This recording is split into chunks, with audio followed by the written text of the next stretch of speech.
தமிழொலி நேயர்களுக்கு வணக்கம். இன்றைய மதிய நேர பிரதான செய்திகள். முதலில் தலைப்புச் செய்திகள். மிக நெருக்கமான உச்சத்தால் தீவிர நிலை, தயவு செய்து அவதானமாக இருக்கவும், பொதுமக்களுக்கு அவசர அறிவுறுத்தல். எரிபொருள் நெருக்கடி, அரசாங்க ஊழியர்கள் வீட்டிலிருந்தே பணியாற்றுவது தொடர்பில் எடுக்கப்பட்ட தீர்மானம். இலங்கை மக்களுக்கு போலீசாரால் விடுக்கப்பட்ட விசேட எச்சரிக்கை. தீவிரமடையும் பற்றாக்குறை, இலங்கையில் ஏற்படவுள்ள அபாய நிலை குறித்து பிரதியமைச்சர் எச்சரிக்கை. மட்டக்களப்பில் பலத்த பாதுகாப்புடன் ஈஸ்டர் ஆராதனை வழிபாடுகள், குவிக்கப்பட்ட போலீசார், விமானப்படையினர். இலங்கையின் எரிபொருள் நெருக்கடிக்கு தீர்வு, சீனாவில் இருந்து வரும் கப்பல். ஆசிரியர் பயிற்சி கலாச்சாரத்தில் ஏற்படவுள்ள அதிரடி மாற்றம். இரத்தினபுரி மாவட்டத்தின் இரு பிரதேசங்களுக்கு மண் சரிவு எச்சரிக்கை. சந்தேகத்திற்கிடமான முறையில் உயிரிழந்திருந்த பெண்ணின் மரணம், அதிரடியாக கைது செய்யப்பட்ட கணவர். உள்நாட்டு சந்தையில் மரக்கறி விலையில் அதிரடி மாற்றம். தொடர்பான விரிவான செய்திகள். சூரியனின் தெற்கில் இருந்து வடக்கு நோக்கிய நகர்வின் காரணமாக ஏப்ரல் 5ஆம் தேதி முதல் 15ஆம் தேதி வரை இலங்கை நிலப்பரப்பிற்கு நேரே சூரியன் உச்சம் கொடுக்கும் என்று வளிமண்டலவியல் திணைக்களம் அறிவித்துள்ளது. திணைக்களத்தின் தரவுகளின்படி இன்று நண்பகல் 12:13 மணியளவில் தொட்டந்துவ, ரத்கம, யக்களமுள்ள, அக்குரசம், முல்கிரிகல, ரன்ன, கலவட்டிய, உஷன்கொட ஆகிய பகுதிகளில் சூரியன் மிக நெருக்கமாக உச்சம் கொடுக்கும் என எதிர்பார்க்கப்படுகிறது. இந்த காலப்பகுதியில் நிலவும் அதிக வெப்பம் காரணமாக பொதுமக்கள் அவதானத்துடன் இருக்குமாறு அறிவுறுத்தல் வழங்கப்பட்டுள்ளது. மேல் சப்ரகமுவ, தென், கிழக்கு, வடமேல், வடக்கு மற்றும் வடமத்திய மாகாணங்களுக்கும் மொனராகலை மாவட்டத்திற்கும் வெப்பமான வானிலை தொடர்பில் வளிமண்டலவியல் திணைக்களம் எச்சரிக்கை விடுத்துள்ளது. தயவு செய்து அவதானமாக இருக்குமாறு அறிவுறுத்தப்பட்டுள்ளது. வெப்பச்சுட்டன், அதாவது மனித உடலில் உணரப்படும் வெப்பநிலையானது மேல் சப்ரகமுவ, தென், கிழக்கு, வடமேல், வடக்கு மற்றும் வடமத்திய மாகாணங்களிலும் மொனராகலை மாவட்டத்திலும் சில இடங்களில் எச்சரிக்கை மட்டம் வரை அதிகரிக்கலாம் என்று எதிர்பார்க்கப்படுகிறது. எனவே போதுமான நீர் அருந்துங்கள். சாத்தியமான வேளைகளில் நிழலான பகுதிகளில் ஓய்வெடுங்கள். வயதானவர்களையும் நோயாளிகளையும் கவனித்துக் கொள்ளுங்கள். சிறுவர்களை ஒருபோதும் கவனிப்பின்றி வாகனங்களை விட்டு செல்ல வேண்டாம். அதிக களைப்பு ஏற்படுத்தும் வெளியக நடவடிக்கைகளை குறைத்துக் கொள்ளுங்கள். நிழலான பகுதிகளில் இருப்பதுடன் போதுமான நீர் அருந்துங்கள். லேசான வெண்ணிற அல்லது வெளிர் நிற ஆடைகளை அணியுங்கள் என அறிவுறுத்தப்பட்டுள்ளது.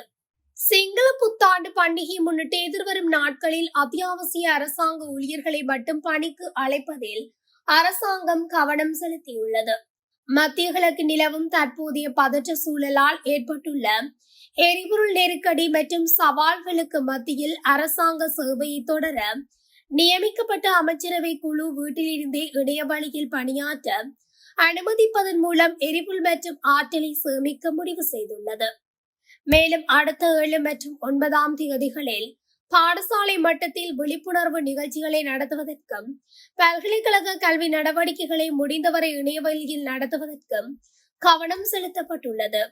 போக்குவரத்து, டிஜிட்டல், பொருளாதார மற்றும் நீதி உள்ளிட்ட அமைச்சகங்களில் அத்தியாவசிய ஊழியர்களை மட்டும் பணிக்கு அழைத்து சேவைகளை தொடரவும் முடிவு செய்யப்பட்டுள்ளது. தினசரி அரசாங்க ஊழியர்களின் வருகை பதிவை கண்காணிக்க ஒரு சிறப்பு முறையை அறிமுகப்படுத்துவதிலும் கவனம் செலுத்தப்பட்டுள்ளது. கடுவில ரணாள பகுதியில் உள்ள வீட்டின் உரிமையாளர் வீட்டை பூட்டிவிட்டு திறப்பினை வாசலில் இருந்த ஒரு காலனிக்குள் மறைத்து வைத்துவிட்டு சென்றிருந்தனர். நேற்று முன்தினம் இந்த சந்தர்ப்பத்தை பயன்படுத்தி கொண்ட மர்ம நபர் ஒருவர் திறப்பினை மிக எளிதாக கண்டெடுத்து வீட்டிற்குள் புகுந்துள்ளார். வீட்டில் இருந்த பெறுமதியான தங்க நகைகளை அந்த நபர் கொள்ளையடித்து சென்றுள்ளதாக உரிமையாளர்கள் முறைப்பாடு செய்துள்ளனர். பாடசாலை முடிந்து வரும் பிள்ளைகளின் வசதிக்காகவே திறப்பினை வெளியில் மறைத்து வைத்திருந்ததாக தெரிவித்த உரிமையாளர் தற்போது பெரும் நஷ்டத்தை சந்தித்துள்ளார். பாடசாலை முடிந்து வரும் பிள்ளைகளுக்காகவோ அல்லது தாமதத்தை தவிர்க்கவோ வாசற்படிக்கு அடியில் பூந்தொட்டிகளை திறப்பினை வைப்பதை திருடர்கள் தங்களுக்கு சாதகமாக பயன்படுத்திக் கொள்கின்றனர். இச்சம்பவம் குறித்து நவகமுவ போலீசார் தீவிர விசாரணைகளை ஆரம்பித்துள்ளதுடன் பொதுமக்களை இவ்வாறான பாதுகாப்பற்ற செயல்களை தவிர்க்குமாறு அறிவுறுத்தியுள்ளனர். எதிர்வரும் காலத்தில் நாட்டில் குறிப்பிடத்தக்க எரிபொருள் பற்றாக்குறை, மின்சார பற்றாக்குறை மற்றும் பொருளாதார சிக்கல்கள் ஏற்படும் அபாயம் இருப்பதாக புத்த சாசன சமய மற்றும் கலாச்சார அலுவல்கள் பிரதி அமைச்சர் கமகெதர திசாநாயக்க எச்சரிக்கை விடுத்துள்ளார். அரசாங்கம் இந்த சூழ்நிலையை நன்கு கையாண்டு வருவதாகவும் மக்கள் பாதிக்கப்படாமல் இருப்பதை உறுதி செய்ய தேவையான அனைத்து நடவடிக்கைகளையும் எடுத்து வருவதாகவும் அவர் சுட்டிக்காட்டியுள்ளார். தற்போதைய நெருக்கடியின் காரணமாக எரிபொருள் மற்றும் மின்சாரம் தொடர்பாக ஒரு சிக்கலான சூழ்நிலை ஏற்படக்கூடும் என்பதை அரசாங்கம் உணர்ந்துள்ளது. வரவிருக்கும் பண்டிகை காலத்தில் குறிப்பாக பொருளாதார சூழ்நிலையால் பொதுமக்கள் பாதிக்கப்பட வாய்ப்புள்ளது. இந்த கடினமான சூழ்நிலையில் இருந்து மக்களை மீட்க அரசாங்கம் ஏற்கனவே பல தீர்மானங்களை எடுத்துள்ளது. எரிபொருள், மின்சாரம் மற்றும் பொருளாதார பிரச்சினைகளை கையாள்வதற்காக பல முறை சார்ந்த திட்டங்களை தயாரிக்கப்பட்டுள்ளன. அத்தியாவசிய குழுக்களை அடையாளம் கண்டு அவர்களுக்கான நிவாரண திட்டத்தை தயாரிப்பதில் அரசாங்கம் சிறப்பு கவனம் செலுத்தி வருகிறது என குறிப்பிட்டுள்ளார். இயேசு கிறிஸ்துவின் உயிர்ப்பை நினைவு கூறும் ஈஸ்டர் பண்டிகையை உலக வாழ் கிறிஸ்தவ மக்கள் சனிக்கிழமை இரவு இடம்பெற்ற ஈஸ்டர் ஆராதனை வழிபாட்டு திருப்பலியினை தொடர்ந்து நினைவு கூர்ந்தனர். மட்டக்களப்பு மறை மாவட்டத்தின் பிரதான ஈஸ்டர் ஆராதனை வழிபாட்டு திருப்பலி புனித மரியாள் பேராலயத்தில் மட்டக்களப்பு மறை மாவட்ட அப்போஸ்தலிக்க பரிபாலகர் பேரொரு தந்தை அண்டன் ரஞ்சித் ஆண்டகை தலைமையில் நடைபெற்றது. ஆலயத்தில் பலத்த பாதுகாப்புக்கு மத்தியில் இந்த வழிபாடுகள் முன்னெடுக்கப்பட்டன. அதனைத் தொடர்ந்து அவிசேட ஆராதனைகள் நடைபெற்று பாஸ்காதரை நீரில் நனைக்கப்பட்டு நீர் ஜபிக்கப்பட்டு மக்களுக்கு ஆசீர்வதிக்கப்பட்டது. இதன்போது உயிர்த்த ஞாயிறு விசேட கூட்டு திருப்பலி ஆயர் தலைமையில் ஒப்புக் கொடுக்கப்பட்டதுடன் பக்தர்களுக்கு ஆசீர்வாதமும் வழங்கப்பட்டது.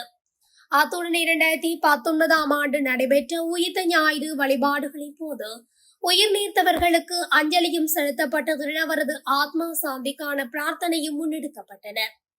இந்த விசேட திருப்பலியில் பங்கு மக்கள் கலந்து சிறப்பித்ததுடன் நண்பர்கள், குடும்ப உறவுகளுக்கு உயிர்த்த ஞாயிறு வாழ்த்துக்களையும் பகிர்ந்து கொண்டனர். இன்றைய தினம் வழிபாடுகள் ஆலயத்தில் பலத்த பாதுகாப்புடன் முன்னெடுக்கப்பட்டது. ஆலயத்திற்கு முன்பாக பெருமளவு போலீசார் குவிக்கப்பட்டிருந்ததுடன் விமானப்படையினரும் பாதுகாப்பு பணியில் ஈடுபட்டிருந்தனர். ஆலயத்திற்குள் யாரும் வாகனம் கொண்டு செல்ல அனுமதிக்கப்படாமல் ஆலயத்திற்கு செல்வோர் அவதானிக்கப்பட்ட நிலையினையும் காண முடிந்துள்ளது.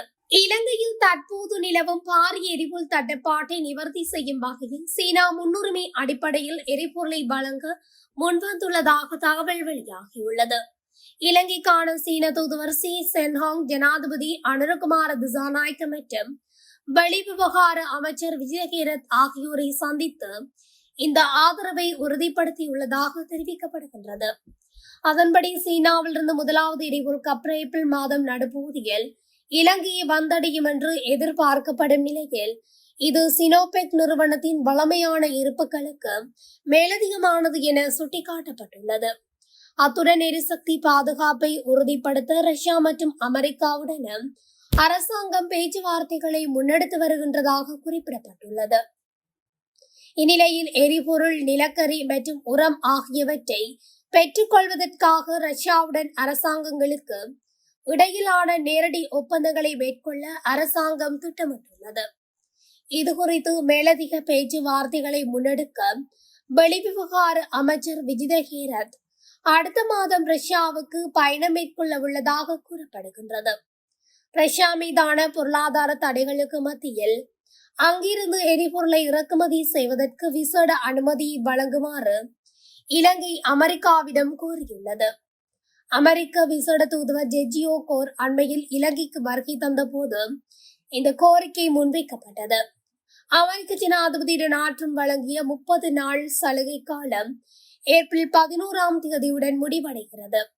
எனினும் குறைந்தது 3 மாத கால அனுமதியாவது கிடைத்தால் மட்டுமே ரஷ்யாவுடனான ஒப்பந்தத்தை தொடர முடியும் என அரசாங்க தரப்பு தெரிவித்துள்ளது. இலங்கையில் உள்ள தேசிய கல்வியற் கல்லூரிகளின் தரத்தை மேம்படுத்தவும் அவற்றை மறுசீரமைக்கவும் கல்வி அமைச்சினால் நிபுணர் குழு ஒன்று நியமிக்கப்பட்டுள்ளது. நாட்டின் கல்வி சீர்திருத்தங்களை முன்னெடுத்து செல்வதற்கு தேவையான ஆளுமை மற்றும் தலைமைத்துவ பண்புகளை கொண்ட புதிய தலைமுறை ஆசிரியர்களை உருவாக்குவதே இந்த நடவடிக்கையின் நோக்கம் என பிரதமர் ஹரணிவர் சூரிய தெரிவித்துள்ளார். இந்த புதிய குழுவிற்கு லியனகே அமரகீர்த்தி தலைமை தாங்குகின்றார். நிறுவன கட்டமைப்பு, உட்கட்டமைப்பு வசதிகள், மாணவர் நலன்புரி சேவைகளை மதிப்பாய்வு செய்தல் போன்ற விடயங்களை இக்குழு ஆராய உள்ளது.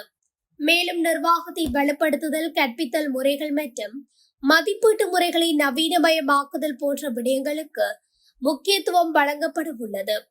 இலங்கையின் ஆரம்ப மற்றும் இரண்டாம் நிலை கல்வியின் தரத்தை உயர்த்துவதற்கு முறையான ஆசிரியர் பயிற்சி மிக அவசியமாகும். அந்த வகையில் ஆசிரியர் பயிற்சி கலாச்சாரத்தில் ஒரு பாரிய மாற்றத்தை கொண்டு வருவதற்கான ஒரு அங்கமாகவே இந்த முயற்சி பார்க்கப்படுகிறது. இந்த திட்டத்தின் மூலம் எதிர்காலத்தில் சர்வதேச தரத்திற்கு நிகரான திறன்மிக்க ஆசிரியர்களை உருவாக்க முடியும் என்று கல்வி அமைச்சு நம்பிக்கை வெளியிட்டுள்ளது. ரத்தினபுரி மாவட்டத்தில் பெய்து வரும் கடும் மழை காரணமாக 2 பிரதேச செயலக பிரிவுகளுக்கு மண் சரிவு எச்சரிக்கை விடுப்பதற்கு தேசிய கட்டட ஆராய்ச்சி நிறுவனம் நடவடிக்கை எடுத்துள்ளது. அதற்கமைய ரத்தினபுரி மாவட்டத்தின் கொலண்ட மற்றும் ரத்தினபுரி ஆகிய 2 பிரதேச செயலக பிரிவுகளுக்கு இந்த எச்சரிக்கை விடுக்கப்பட்டுள்ளது. முதலாம் கட்டத்தின் கீழ் அவதானத்துடன் இருக்குமாறு அறிவுறுத்தப்பட்டுள்ள இந்த எச்சரிக்கை அறிவித்தல் நேற்று மாலை 5 மணி முதல் இன்று மாலை 5 மணி வரை நடைமுறையில் இருக்கும் என்று தேசிய கட்டட ஆராய்ச்சி நிறுவனம் குறிப்பிட்டுள்ளது. கொலை சம்பவம் ஒன்றுடன் தொடர்புடைய சந்தேக நபர் ஒருவரை போலீசார் கைது செய்துள்ளனர். கடந்த மார்ச் மாதம் 31ஆம் தேதி கம்பகா போலீஸ் பிரிவுக்குட்பட்ட மாகவிட்ட பகுதியில் உள்ள வீடொன்றில் பெற்றொருவர் சந்தேகத்துக்கிடமான முறையில் உயிரிழந்திருந்த சம்பவம் தொடர்பில் கம்பகா போலீசார் விசாரணைகளை ஆரம்பித்திருந்தனர். குடும்ப தகராறு காரணமாக உயிரிழந்த பெண்ணின் கணவரை அவரது களத்தை நீடித்து கொலை செய்துள்ளமை விசாரணைகளின் ஊடாக கண்டறியப்பட்டுள்ளது. அதற்கமைய முன்னெடுக்கப்பட்ட மேலதிக விசாரணைகளின் விளைவாக குறித்த பெண்ணின் கணவர் நேற்று போலீசாரால் கைது செய்யப்பட்டுள்ளார். கைது செய்யப்பட்டவர் 76 வயதுடையவர் என்பது குறிப்பிடத்தக்கது. இச்சம்பவம் தொடர்பில் கம்பகா போலீசார் மேலதிக விசாரணைகளை முன்னெடுத்து வருகின்றனர். உள்நாட்டு சந்தையில் இன்று மரக்கறிகளின் விலையில் ஏற்றத்தாழ்வு காணப்பட்டுள்ளது. அதன்படி நுவரெலியா பொருளாதார மத்திய நிலையத்தில் 350 ரூபாய்க்கு விற்பனை செய்யப்பட்ட 1 கிலோகிராம் கேரட் தம்புளையில் 250 ரூபாய்க்கும், கெப்பட்டிப்புழவில் 290 ரூபாய்க்கும் விற்பனை செய்யப்பட்டுள்ளது. லீக்ஸ் 1 கிலோகிராம் நுவரெலியாவில் 180 ரூபாய்க்கும், தம்புளை மற்றும் கெப்பட்டிப்புழவில் 160 ரூபாய்க்கும் விற்பனை செய்யப்பட்டுள்ளது. நுவரெலியாவில் 130 ரூபாய்க்கு விற்பனை செய்யப்பட்ட கோவா 1 கிலோ தம்புளையில் 100 ரூபாய்க்கும், கெப்பட்டிப்புழவில் 90 ரூபாய்க்கும் விற்பனை செய்யப்பட்டுள்ளது. நுவரெலியாவில் 250 ரூபாய்க்கு விற்பனை செய்யப்பட்ட கரிமிளகாய் கெப்பட்டிப்புழவில் 280 ரூபாய்க்கு விற்பனை செய்யப்பட்டுள்ளதாக தெரிவிக்கப்பட்டுள்ளது. இத்துடன் தமிழொலியின் இன்றைய மதிய நேர பிரதான செய்திகள் நிறைவடைகின்றன. தொடர்ச்சியாக செய்திகளை அறிந்து கொள்ள தமிழொலி ஊடகத்துடன் இணைந்திருங்கள். நன்றி, வணக்கம். தமிழொலி ஒரே பார்வையில் இன்றைய செய்திகளை உடனுக்குடன் தெரிந்து கொள்ள தமிழொலி யூடியூப் தளத்தை சப்ஸ்கிரைப் செய்து கொள்ளுங்கள். இந்த வீடியோ பிடிச்சிருந்தா லைக் பண்ணுங்க, கமெண்ட் பண்ணுங்க, ஷேர் பண்ணுங்க. மறக்காம கீழே இருக்கிற பெல் ஐகானை கிளிக் பண்ணுங்க.